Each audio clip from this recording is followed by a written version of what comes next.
අයිබෝන් Big Boss 360 වැඩසටහන සඳහා අදත් සියලුම දෙනාව ආදරයෙන් සහ ගෞරවයෙන් පිළිගන්නවා. අපි එක්සෑම් එකට අදාළ විවිධ දේවල් පහුගිය සතිවල කතා කරා. අද අපි කතා කරන්න බලාපොරොත්තු වෙන්නේ විභාගයට අදාළව කාලය කොහොමද කළමනාකරණය කරන්න කියන එක සම්බන්ධව. ඇත්තටම කාලය කළමනාකරණය කරන්න පුළුවන්ද? කාලය කියන්නේ එහෙම කළමනාකරණය කරන්න පුළුවන් දෙයක්ද? ඒ වගේම මේ වෙලාව එක්සෑම් එකට රෙඩි වෙන එක්සෑම් එකේ කාලය මදි කියලා හිතන පේපර්ස් කරන්න ටයිම් නැහැ කියලා හිතන අන්තිම මොහොතේ ඔක්කොම දේවල් හිර කරගෙන ඉන්න ළමයින්ට සිසුන්ට හැමෝටම මේක වැදගත් වෙයි කියන විශ්වාසය මා තුළ තියෙනවා. ඉතින් මම හිතනවා අද කතා කරන සියලුම දේවල් ඔබේ උසස් පෙළ විභාගය සඳහා මේක ගොඩ දාගන්න අනිවාර්යයෙන්ම වැදගත් වෙයි කියලා. කාලය කළමනාකරණය කරන්නේ කොහොමද? ඇත්තටම කාලය කළමනාකරණය කරන්න පුළුවන්ද? ඒක පටන් ගන්න කොතනින්ද? අද අපි ඉගෙන කතා කරමු.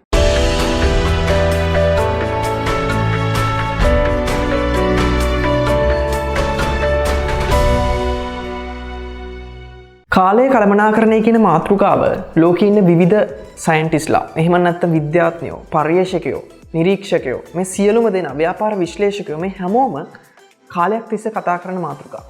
ඇත්තටම කාලය කළමනාකරණය කිරීම සම්බන්ධ විවිධ සංකල්පත් ලෝකයේ තියෙනවා. විවිධ කොන්සෙප්ට්ස් ලෝකයේ දකින්න තියෙනවා. හැබැයි ඇත්ත කතාව කාලය කියන එක කිසිම වෙලාවක අපිට කළමනාකරණය කරන්න බෑ. කාලය කියන්නේ අපිට අල්ලන්න පුළුවන් දෙයක් නෙවෙයි. අල්ලලා නවත්තන්න පුළුවන් දෙයක් නෙවෙයි. ඔයා ගත වෙන්න එපා කියලා කියන්න පුළුවන් දෙයක් නෙවෙයි. කාලය ක්‍රමිකව ගත වෙනවා. කාලය පියවරෙන් පියවර මොහොතින් මොහොත ගත වෙමින් පවතිනවා. මේ මොහොතේ ගත වෙන පැය, මේ මොහොතේ ගත වෙන මිනිත්තුව, මේ මොහොතේ ගත වෙන තප්පරය, මේ මොහොත ඔබට මෙහෙම කියලා අල්ලගෙන නතර කරන්න බෑ. මේක කළමනාකරණය කරන්න ඔබට නැවතුනොත් එහෙම මේක ගත වෙන එක, මේක පසු වෙන එක ඔබට නතර කරන්නත් බෑ. ඒ නිසා කාලය කියන්නේ කළමනාකරණය කරන්න පුළුවන් දෙයක් නොවේ කියන එක ඔබ මුලින්ම අවබෝධ කරගන්න ඕනේ. කාලය කළමනාකරණය කරන්න බැරි නම් එක්සෑම් එක ඇතුලේ හොඳ රිසල්ට් එකකට යනකොට, හොඳ ප්‍රතිඵලයක් ජනනය කරනකොට, තමන් කැම්පස් සිලෙක්ට් වෙන විදිහට මේ විභාගය ගොඩ දා ගන්නකොට කාලය කියන එක හරියට ප්‍රයෝජනට ගන්නෙ කොහොමද? තමන්ගේ සිලබස් එක අවුරුදු 2කමාරක් තුල කවර් කරගන්නේ කොහොමද? නැත්නම් මාස 3කින් විභාගය ගොඩ දාගන්නේ කොහොමද? තමන්ට ලැබිලා තියෙන කාලය තුල උපරිම වැඩ කරලා තමන් අපේක්ෂිත ප්‍රතිඵලයට ළඟා වෙන්නේ කොහොමද? කාලය කළමනාකරණය කරන්න බැරි නම් මේක කරන්නේ කොහොමද? පිළිතුර තමයි ඔබට කාලය කළමනාකරණය කරන්න බෑ. හැබැයි කාලයට අනුරූපව ඔබට ඔබව කළමනාකරණය කරන්න පුළුවන්. කාලයට අනුරූපව ඔබට ඔබව සකසා ගන්න පුළුවන්. ඔබේ ක්‍රියාවලිය, ඔබේ දින සටහන වෙනස් කරන්න පුළුවන්. ඔබ ක්‍රියා කරන විදිහ වෙනස් කරොත්, ඔබ කාලයට අනුගත වෙන්න පටන් ගත්තොත් ඔබට කාලය නොදැනුවත්ව කළමනාකරණය කරන්න හැකියාවක් ලැබෙනවා. ඔබ පිළිබඳව අවධානය දුන්නොත්, ඒ වගේම ඔබ ඔබේ ක්‍රියාවලිය වෙනස් කරොත්, ඔබ ඔබේ දින සටහන වෙනස් කරොත්, අන්න ඒ මොහොතේදී ඔබට නියමිත කාලය තුලදී ඔබේ පේපර්ස් ටික අවසන් කරගන්න හැකියාව ලැබෙනවා. ඔබේ සිලබස් එක කවර් කරගන්න හැකියාව ලැබෙනවා. ඔබ අපේක්ෂිත ප්‍රතිඵලය වෙත සම්පූර්ණ සිලබස් එකම කවර් කරලා යොමු වෙන්න අවකාශය විවර වෙනවා. ඒ නිසා කිසිම වෙලාවක කාලය කළමනාකරණය කියන්නේ ලෝකේ බොහෝ දෙනා කතා වුණාට ප්‍රායෝගික ක්‍රමවේදයක් නෙමෙයි. ඔබ උසස් පෙළ ශිෂ්‍යයෙක් විදිහට නැත්නම් විභාගය සඳහා සූදානම් වෙන සිසුවෙක් විදිහට කල යුතුව පවතින්නේ කාලය කළමනාකරණය කිරීම නෙමෙයි. කාලයට අනුරූපව ඔබව කළමනාකරණය කිරීම, ඔබේ දින සටහන කළමනාකරණය කිරීම, ඔබේ ක්‍රියාවලිය කළමනාකරණය කිරීම, ඔබ පාඩම් කරන ක්‍රමවේදය කළමනාකරණය කිරීම සහ වෙනස් කිරීම. මේක කරන්නේ කොහොමද කියලායි මම අද කතා කරන්න බලාපොරොත්තු වෙන්නේ. කාලයට අනුරූපව ඔබව කළමනාකරණය කිරීමේදී වැදගත්ම කාරණා වෙන්නේ හොඳ ෂෙඩියුල් එකක් හදාගන්න. ෂෙඩියුලින් කියන්නේ මොකක්ද? ෂෙඩියුලින් කියන එක ඔබව කාලයට අනුරූප කළමනාකරණයේදී අතිශය වැදගත් සාධකයක් බවට පත් වෙනවා. එක්සෑම් එකේදී අවශ්‍ය සිලබස් එක සම්පූර්ණ කාලය තුලදී ඉවර කරගන්න නම්, ඔබට ලැබිලා තියෙන කාලයෙන් ප්‍රයෝජන අරගෙන සම්පූර්ණ පේපර්ස් ටික අවසන් කරන්න නම් ඔබව කළමනාකරණය කිරීමේ ක්‍රමවේදයේදී මේ ෂෙඩියුලින් කියන එක ප්‍රයොරිටි එකක් බවට පත් වෙනවා. නැත්නම් ප්‍රමුඛතාවයක් බවට පත් වෙනවා. ෂෙඩියුලින් කියලා සමහර වෙලාවට අපි අර්ථ දක්වන්නේ ටයිම් ටේබල් එකක් හදන කාර්යයම තමයි. මේ ටයිම් ටේබල් එකක් හදනවා කියන කාර්යය උසස් පෙළ ශිෂ්‍යයෙක්ට විතරක් නෙමෙයි. ලෝකේ ඉන්න ප්‍රබල ගණයේ බිලියනපතියෙක්ට, ව්‍යාපාරිකයෙක්ට, ඒ වගේම තමන්ම හොඳ දිශානතියකට මෙහෙවන ඉහළ ඉලක්කයකින් කටයුතු කරන ලෝකේ ඉන්න ඕනම මිනිස්සෙක්ට වැදගත් වෙන සාධකයක්. ටයිම් ටේබල් එකක් තිබුණොත් තමන් කාලයට අනුරූපව කොහොමද තමව කළමනාකරණය කරගන්නේ කියලා කෙනෙකුට මූලික අවබෝධය ලැබෙනවා.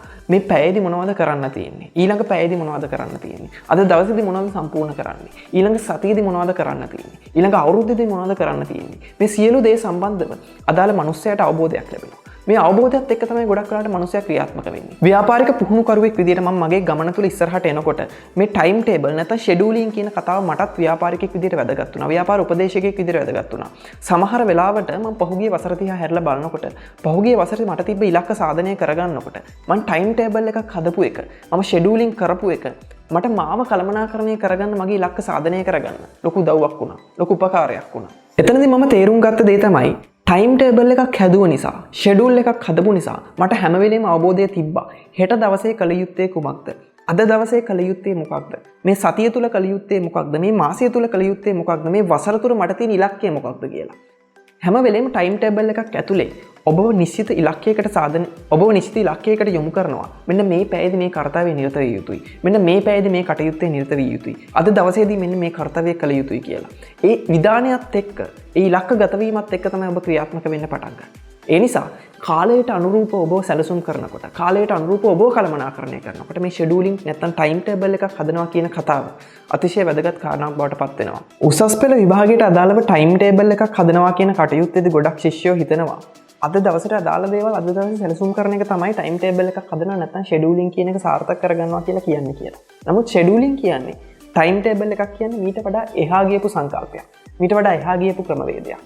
මේ ටයිම් ටේබල් එකක් හදනවා මේ ෂෙඩියුලින් කරනවා කියන කාර්යවේදී ඔබ හැම වෙලේම හෙට දවසට විතරක් නැත්නම් අද දවසට විතරක් ඉලක්කගත වෙන්න එපා. ඔබ හැම වෙලේම සතියකට වතාවක් ටයිම් ටේබල් එක අප්ඩේට් කරනවා. මාසයකට වතාවක් ටයිම් ටේබල් එක අප්ඩේට් කරනවා. අවුරුද්දකට වතාවක් ඔබේ වැඩ කටයුතු ටික සැලසුම් කරනවා නම් ඒක වඩාත් ප්‍රායෝගික ක්‍රමවේදයක් වෙනවා.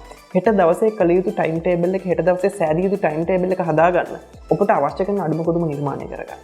සමහර වෙලාවට අපි කොලයක් අතට අරගෙන හෙට දවසේ වැඩ මොනවද කියලා සැලසුම් කරන්න පටන් ගන්නවා. හැබැයි ඔබටත් අවබෝධයක් නැහැ. ඇත්තටම මම හෙට මොන පේපරේද ඉවර කරන්න ඕන. ඇත්තටම හෙට මට මොන ක්ලාස් එකද තියෙන්නේ. ඇත්තටම හෙට මම මොන සිලබස් එකේ කොටස්ද අවසන් කරන්න කියලා.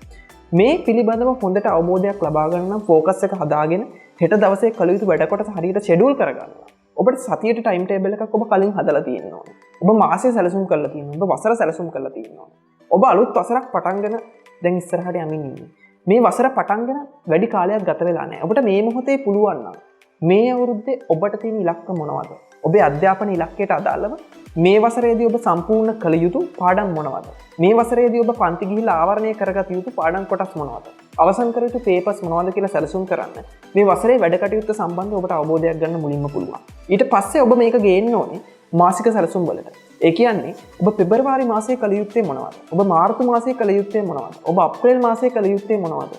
ඔබ ජූනි මාසයේදී කළ යුත්තේ මොනවද? මේ අවුරුද්දේ වැඩ කටයුතු සියල්ල ඔබ මාසිකව කොටස් වලට කඩා ගැනීම තමයි ඊළඟට කරන්න ඕනේ. ඔබ මේ වැඩ කොටස් ටික මාසිකව කොටස් වලට කඩාගත්තට පස්සේ ඔබට අවබෝධයක් තියෙනවා මාර්තු මාසේ පටන් ගන්නකොටම හරි මාර්තු මාසයට අදාළව මට මෙන්න මේ වැඩ කටයුතු ටික තමයි තියෙන්නේ. මගේ ෂෙඩියුල් එකේ තියෙන මේ වැඩ කටයුතු ටික.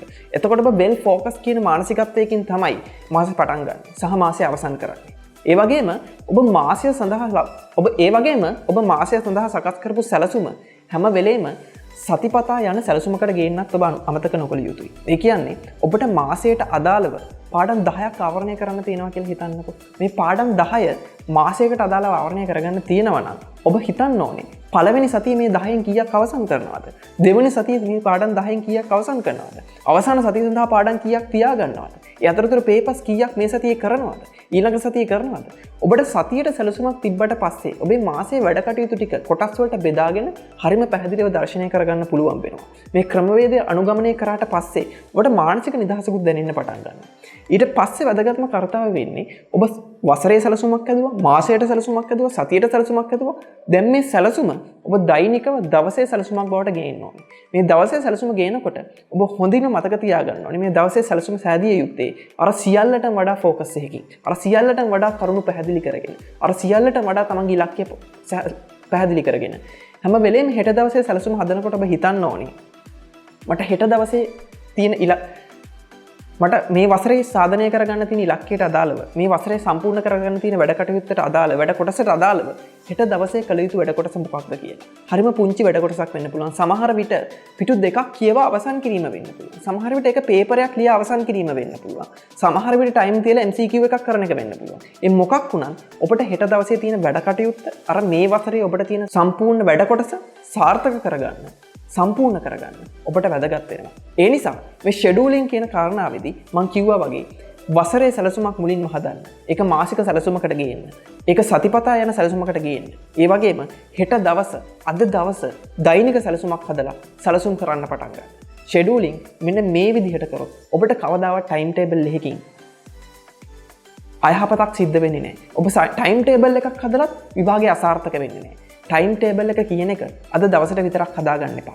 සතිය සැලසුම් කරන්න, මාසය සැලසුම් කරන්න.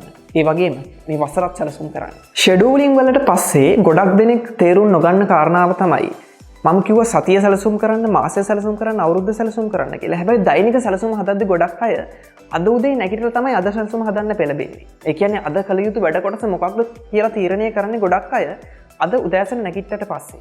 උදේම නැගිටලා සමහර විට මූණ හොදගෙන තමන්ගේ අවශ්‍ය වැඩ කටයුතු කරගෙන හිතනවා අද දවසේදී මට තියෙන වැඩ කටයුතු මොනවද කියලා. එතකොට සමහර වෙලාවට පාන්දර 5 ඉඳලා 6 වෙනකම් කරන්න තිබ්බ වැඩ කටයුත්තක් මගහැරිලා. සමහර වෙලාවට කාලය උදේ 9ට 10ට තමයි හිතන්නේ මම අද කළ යුතු වැඩ කොටස මොකක්ද කියලා. මට අද කරන්න තියෙන ආවරණය කරන්න තියෙන කටයුත්ත මොකක්ද කියලා, පාඩම මොකක්ද කියලා. ඒ වෙනකොට අර ගත කරපු කාල සීමාව තුළ සමහර වැඩ කටයුතු මගහැරිලා. ඒ නිසා මේ ෂෙඩියුලින් වලදී අනිත් වැදගත්ම කාරණාව තමයි ඔබ ටයිම් ටේබල් එකක් හැදුවත්, ඔබ ෂෙඩියුලින් කරත් ඒ ෂෙඩියුල් එක, ඔබේ ඩේලි ටයිම් ටේබල් එක, ඩේලි ෂෙඩියුල් එක, ටු ඩු ලිස්ට් එක හැම වෙලේම අද දවසේ නෙවෙයි කලින් දවසේ හදන්න පුරුදු වෙන්න. අනාගතයේ අදයි කියන සංකල්පය මෙතනට පාවිච්චි කරන්න පටන් ගන්න. මේ ෂෙඩියුලින් වලදී ඔබ තේරුම් ගන්න ඕන දෙවෙනි කාරණාව තමයි ගොඩක් අය මේ ෂෙඩියුලින් කියන එකට යනකොට, ටයිම් ටේබල් එකක් හදනවා කියන කාර්යයට අනුගත වෙනකොට අද දවසේ කළ යුතු වැඩ කොටස අද උදේ තීරණය කරන්න පටන් ගන්න. අද දවසේ තියෙන ටයිම් ටේබල් එක මොකක්ද කියලා අද උදෑසන තීරණය කරන්න පටන් ගන්නවා. නැත්නම් අද දවල් වෙලා තීරණය කරන්න පටන් ගන්නවා. උදෑසන 5ට නැගිටලා සියලු වැඩ කටයුතු අවසන් කළා. උදෑසන 9 වෙනකොට තමයි හිතන්නේ අද දවසේ මගේ ටයිම් ටේබල් එක මොකක්ද කියලා. හැබැයි සමහර විට එතකොට ඒ ශිෂ්‍යයාට උදේ 7 ඉඳලා 8 වෙනකම් කරන්න තිබ්බ වැඩ කටයුත්තක් මගහැරිලා. කරන්න තිබ්බ පේපර් එකක් මිස් වෙලා. යන්න තිබ්බ පන්තියක් මගහැරිලා. ඒ නිසා ඔබ තේරුම් ගන්න ඕනේ මේ ටයිම් ටේබල් එකක් හදනවා කියන කාර්යයේදී, මේ ෂෙඩියුල් එකක් කියන හදනවා කියන කාර්යයේදී හැම වෙලේම අනාගතයේ අද සැලසුම් කරන්න පටන් ගන්න ඕනේ. ඔබ හෙට දවසේ සැලසුම තමයි අද නිර්මාණය කරන්න ඕනේ. නැත්නම් අද දවසේ සැලසුම අද නිර්මාණය කරාට වැඩක් නැහැ. ඔබ හෙට දවසේ කරන්නේ මොනවද? ඔබට කරන්න තියෙන පේපර්ස් මොනවද? ඔබට යන්න තියෙන පන්ති මොනවද? ඔබට ආවරණය කරන්න තියෙන පිටු ටික මොනවද? පාඩම් මොනවද? මේ සියල්ල හෙට දවස වෙනකන් ඉන්නේ නැතුව, හෙට දවස උදා වෙනකන් ඉන්නේ නැතුව අද සවසම සැලසුම් කරන්න පටන් ගන්න. අද සවස සැලසුම් කරාට පස්සේ ඔබ තේරුම් ගන්න මේක ඔබේ ටයිම් ටේබල් එකට විතරක් නෙමෙයි, ඔබේ ෂෙඩියුලින් වලට විතරක් නෙවෙයි, ඔබේ මනසට නිදහසක් ගෙන දෙනවා. ඔබ මේක නිකමට කරොත් එහෙම ඔබ අද දවස අවසන් කරන්නේ හොඳ නිරවුල් භාවයකින්. සමහරට අද සාර්ථක වෙනවා වෙන්න පුළුවන්, සමහර විට අද දවසේ පාඩම් කරන්න හරියට බැරි වුණා වෙන්න පුළුවන්. හැබැයි අද දවස අවසන් කරනකොට අඩුම තරමේ ඔබ අතේ හෙට දවස සාර්ථක කරගන්න අවශ්‍ය කරන සැලසුම තියෙනවා. මානසික නිදහසකින් ඔබට නිින්දට යන්න පුළුවන්. හෙට උදේම නැගිටිනකොට හෙට දවස තැන් තැන්වල විසිරිලා නැහැ. ඔබ හොඳින් සැලසුම් කරලා තියෙනවා. ඔබේ මනස එකඟතාවයකට පත් වෙනවා. ඔබේ මනස ඒකාග්‍රතාවය හැදෙනවා. මේ සියල්ල එක්ක මේ ෂෙඩියුලින් කියන කාරණාව, ටයිම් ටේබල් එකක් හදනවා කියන කාරණාව, ඔබේ අනාගතය අදම සැලසුම් කරනවා කියන කාරණාව අද පටන් ගත්තොත් ඔබට හැකියාව ලැබෙනවා. ඔබේ මානසික නිදහසක් තියාගෙන එක්සෑම් එකට අවශ්‍ය වෙන විදිහට, මේ ටයිම් එකට අනුගත වෙන විදිහට තමන්ව කළමනාකරණය කරගන්න. දැන් මම කියපු විදිහට ඔබ ෂෙඩියුලින් වලට ගියා. ටයිම් ටේබල් එකක් හැදුවා. මේ ටයිම් ටේබල් එක මම කිව්ව විදිහට ඔබ දැන් අද ඉඳලම හදන්න පටන් ගන්නවා. හෙට දවසේ කළ යුතු වැඩ කොටස අදම තීරණය කරන්න පටන් ගන්නවා. මේ ටයිම් ටේබල් එක හදනකොට ඔබ මුලින්ම තීරණය කරන්න ඔබ අවදිව සිටින කාලය මොකක්ද කියලා. අවදිව සිටින කාලය උදෑසන 5 ඉඳලා රාත්‍රී 9 වෙනකන් නම් ඒ කාලය ඇතුළත ඔබ කාලය කොටස් වලට මුලින්ම වෙන් කරගන්න. ඒ කියන්නේ කාලය බ්ලොක්ස් වලට බෙදා ගන්න.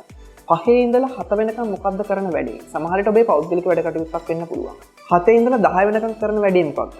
සමහර විට ඒක පේපරයක් අවසන් කරනවා වෙන්න පුළුවන්. 10 ඉඳලා 2 වෙනකම් කරන වැඩේ මොකද්ද? සමහර විට ඔයාලට ක්ලාස් එකක් ඒ වෙලාවේ තියෙන්න පුළුවන්. 2 ඉඳලා හවස 5 වෙනකම් මොකද්ද කරන්නේ? සමහර විට ඔයාගේ විවේක කාලය වෙන්න පුළුවන්.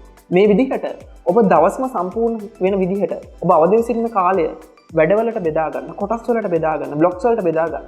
මේකත් එක්ක ඔබේ ફોකස් එක ඒ කොටස් වලට අනුගත වෙන්න පටන් ගන්නවා. ඒ කොටස් වල ඔබ වෙල් ફોකස් වෙලා වැඩ කරන්න උත්සාහ කරන්න පටන් ගන්නවා. ඒ නිසා කාලය බ්ලොක්ස් වලට බෙදා ගන්නවා කියන එකත් මේ ෂෙඩියුලින් වලදී ටයිම් ටේබල් එකක් හදනවා කියන කාරණාවදී අතිශය වැදගත් කාරණාවක් බවට පත් වෙනවා. මේ සියල්ල කළාට පස්සේ මේක ක්‍රියාත්මක කරන්න පුළුවන්. නෑ, ඒක ක්‍රියාත්මක කරන්න බෑ. ඔවුන් මේ විදිහට කොටස් වලට කාලය වෙන් කරගෙන, වැඩ ටික බෙදාගෙන, කාලය බෙදාගෙන, කාලය බ්ලොක්ස් වලට කඩලා වැඩ කරන්න පෙළඹෙන්න කලින් අද දවසේ තියෙන ඉලක්ක මොනවද කියන එක ඔබ පැහැදිලි ඔබේ to do list එක තුල නැත්නම් ටයිම් ටේබල් එක තුල සකසා ගන්න ඕනේ. සකස් කර ගන්න ඕනේ. නිර්මාණය කර ගන්න.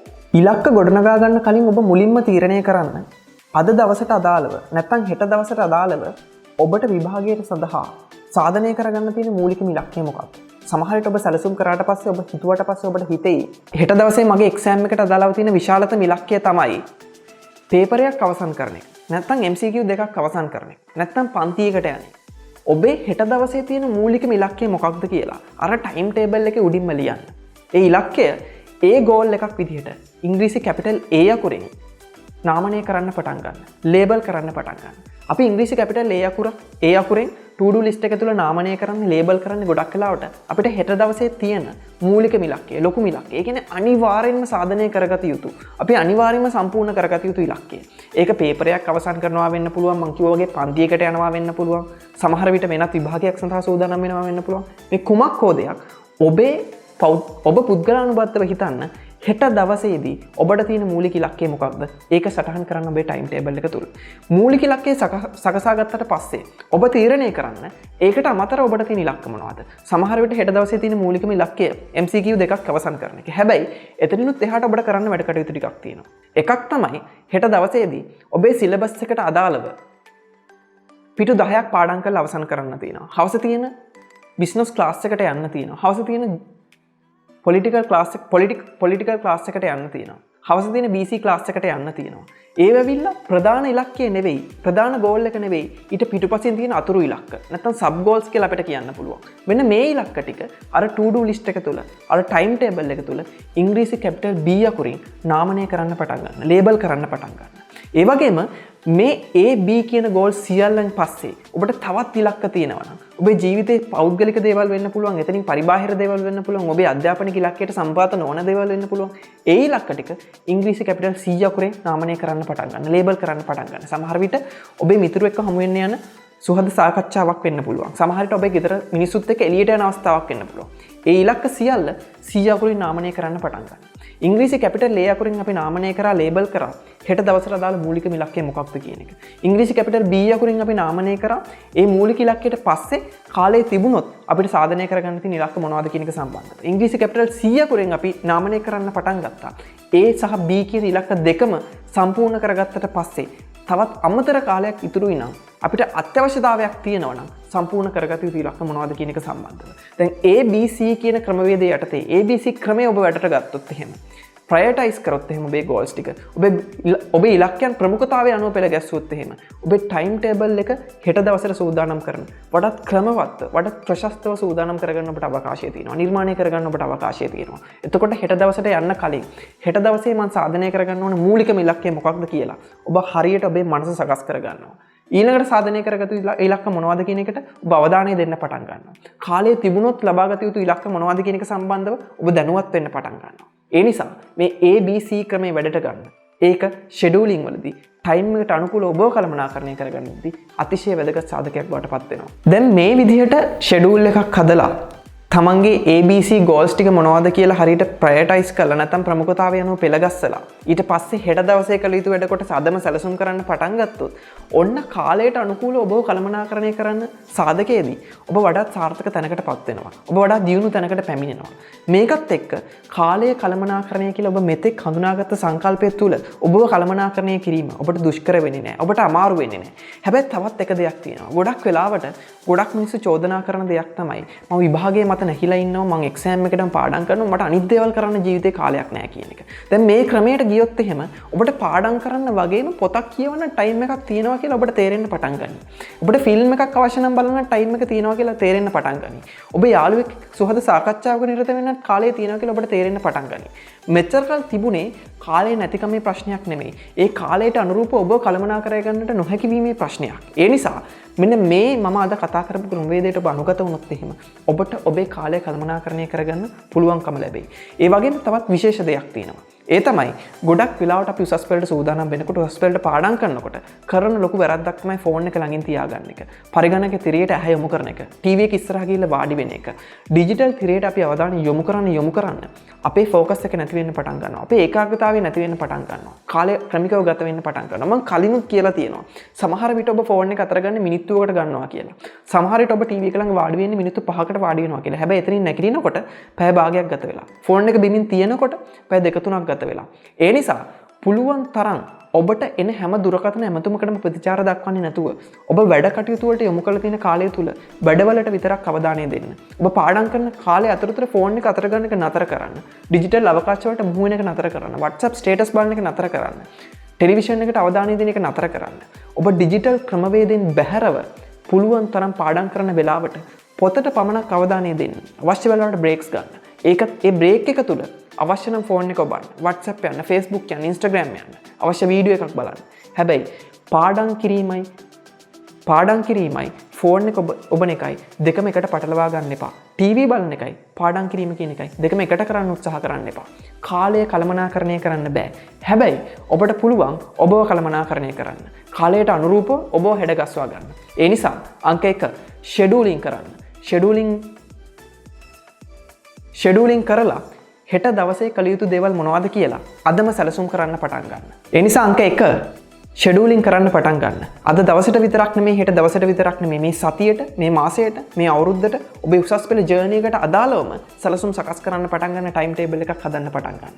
අංක 2 ඔබ හෙට දවසේ සැලසුම් අදම නිර්මාණය කරන්න පටන් ගන්න. ඔබට ෆෝකස් එක හදාගන්න, මනස එකඟතාවය හදාගන්න. ඒක ලොකු රුකුලක් බවට පත් වෙවි. අංක 3 ඔබේ ඉලක්ක ප්‍රමුඛතාවය අනුව පෙළගස්වන්න පටන් ගන්න. හෙට දවසේ තියෙන මූලිකම ඉලක්කය මොකක්ද? දෙවෙනි ඉලක්කය මොකක්ද? තුන්වෙනි ඉලක්කය මොකක්ද කියලා.